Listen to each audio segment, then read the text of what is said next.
सारे साहित्यकारों को मिलकर सिर्फ और सिर्फ राष्ट्र निर्माण की ओर बढ़ना चाहिए। आइए राजेश खुजदी जी का हम भाव विभोर होकर सम्मान करना, जी भर के सुने। धन्यवाद सुदर्शन चैनल जो मुझ नाचीज को अपने इस मंच पर सौभाग्य दिया कविता सुनाने का। मैं 4 पंक्तियों से अपनी बात करता हूँ। स्वागत। आप तक पहुँचे तो अपनी दुआओं से नवाजना, क्योंकि होली के पर्व पे इन 4 पंक्तियों से बढ़कर कोई पंक्ति नहीं हो सकती। मैं पंक्तियाँ पढ़ूंगा, आपको ऐसा लगेगा कि राजेश खुजदिल ये पंक्ति तेरी नहीं हो सकती, ये पंक्ति तो पूरे हिंदुस्तान की पंक्ति है, ये पंक्ति हर बुजुर्ग की पंक्ति है, देश की हर माता बहन की पंक्ति है। मैं शुरू करता हूँ और आपको महसूस हो तो अपनी प्रतिक्रिया देना। सुनिए। गुलों से महकता चमन मांगते हैं,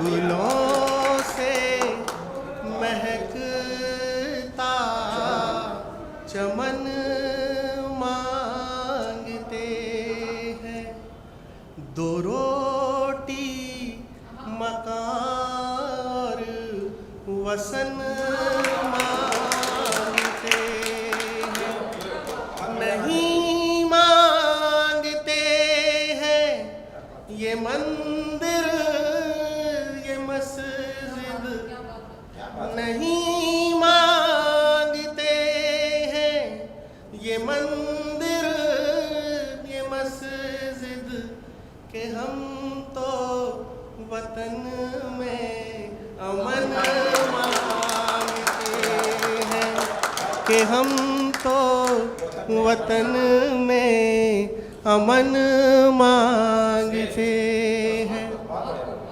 इसी गोत्र की 4 पंक्तियां और आप तक पहुंचाता हूँ।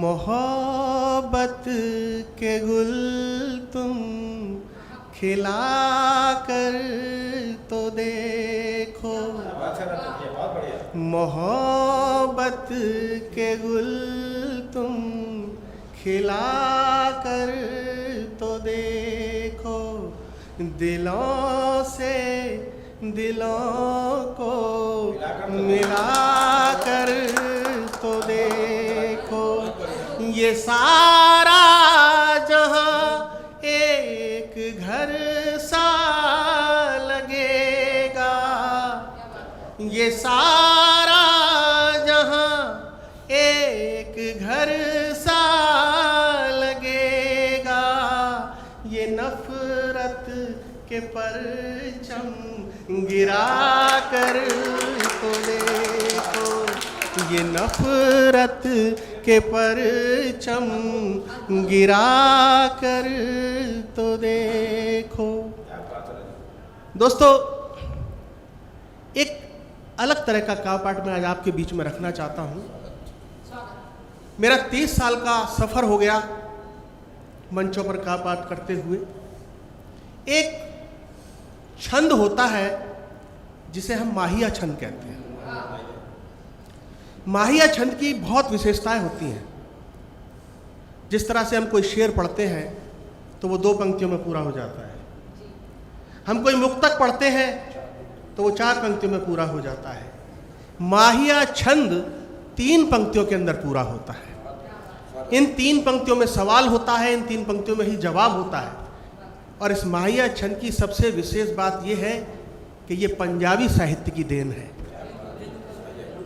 आज भी पंजाब की तरफ आप जाएंगे, 30 त्योहारों पर, विवाह शादियों में माहिए गाए जाते हैं और माहिए की एक पर्टिकुलर धुन है जिसके अंदर ये माहिया पढ़ा जाता है। मगर आपके इस छोटे से कलमकार ने एक छोटा सा प्रयोग किया। मैंने इस पर्टिकुलर धुन को एक तरफ रखा और मैंने प्रयोग किया और अब आपके बीच में जो मैंने धुन बनाई माहिए की, उस धुन के अंदर मैं चंद माहिए आपकी अदालत में रखता हूँ। सुने।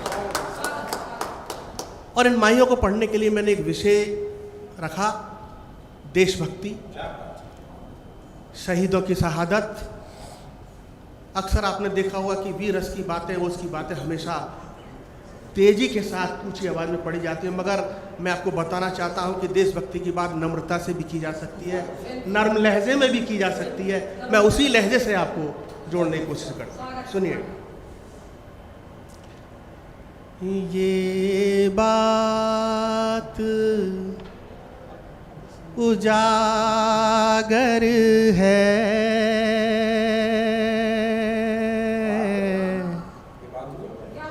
ये बात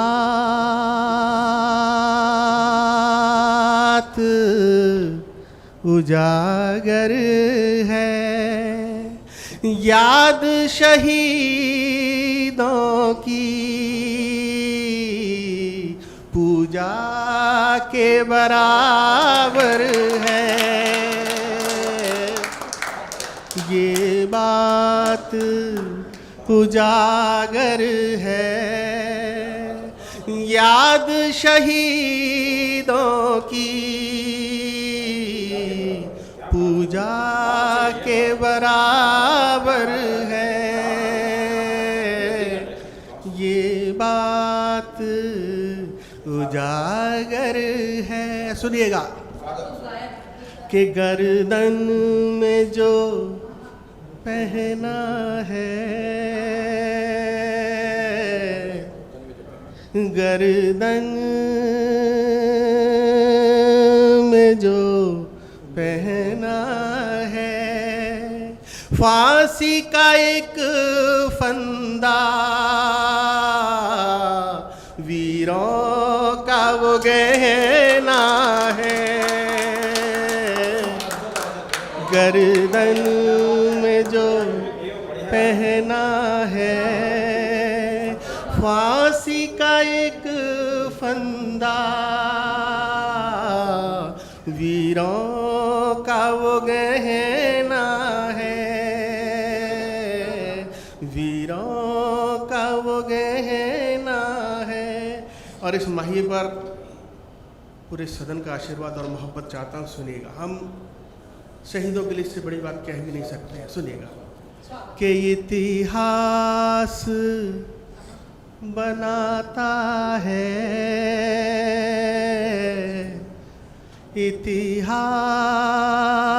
इतिहास बनाता है, इतिहास बनाता है, खून शहीदों का बेकार न जाता है। इतिहास बनाता है। शहीदों ने हमें क्या दिया? हमारे सपनों की रक्षा की। सुनिएगा एक महिया कि सरहद पे जो ना होते, सरहद पे जो ना होते, सरहद पे जो ना होते, वीर सिपाही तो हम चैन से ना सोते। सरहद पे जो ना होते, वीर सिपाही तो हम चैन से ना सोते। जन्नत में ही जाते हैं, जन्नत में ही जाते हैं, जन्नत में ही जाते हैं। देश की खातिर जो ये शीश कटाते हैं, जन्नत में ही जाते हैं। देश की खातिर जो ये शीश कटाते हैं और दुश्मन की तबाही हो, दुश्मन की तबाही हो, दुश्मन की तबाही हो। देश के हर घर में एक वीर सिपाही हो, दुश्मन की तबाही हो। देश के हर घर में एक वीर सिपाही हो, जो देश पे करते हैं, जो देश पे करते हैं, जो देश पे करते हैं। प्राण न्यौछावर वो मर के भी न मरते, मर के भी न मरते हैं। आप लोगों ने प्यार दिया इतना। मैं एक रचना और आपके बीच में सामाजिक सरोकारों को आपके साथ जोड़ने की कोशिश करता हूँ। इन दिनों इस रचना को जितना प्यार मिला है पूरे देश भर में, इस रचना के लिए मुझे बुलाया जा रहा है, वो आज आपकी अदालत में रखता हूँ। सुनिएगा, एक गजल है और किस तरह से मैंने इस गजल के अंदर सामाजिक कुरीतियों को उजागर करने की कोशिश की है। सुनिएगा, जुड़ना मेरे साथ दोस्तों। रोज इमारत ऊंची होती जाएगी, बहुत बढ़िया, रोज इमारत ऊंची होती जाएगी। क्या बात है राजू भाई, बहुत अच्छी। रोज इमारत ऊंची होती जाएगी, रोज इमारत ऊंची होती जाएगी, रोज इमारत ऊंची होती जाएगी। झोपड़ियों पे धूप कहाँ से आएगी, रोज इमारत ऊंची होती जाएगी। झोपड़ियों पे धूप कहाँ से आएगी। शेर देता हूँ आपको, सुनिए। जंगल पर्वत यूं कटते गर जाएंगे, जंगल पर्वत यूं कटते गर जाएंगे, जंगल पर्वत यूं कटते गर जाएंगे, जंगल पर्वत यूं कटते गर जाएंगे, जंगल पर्वत यूं कटते गर जाएंगे। सांझ की दुल्हन फिर कैसे शर्माएगी, सांझ की दुल्हन फिर कैसे शर्माएगी। रोज इमारत ऊंची होती जाएगी, झोपड़ियों पे धूप कहाँ से आएगी।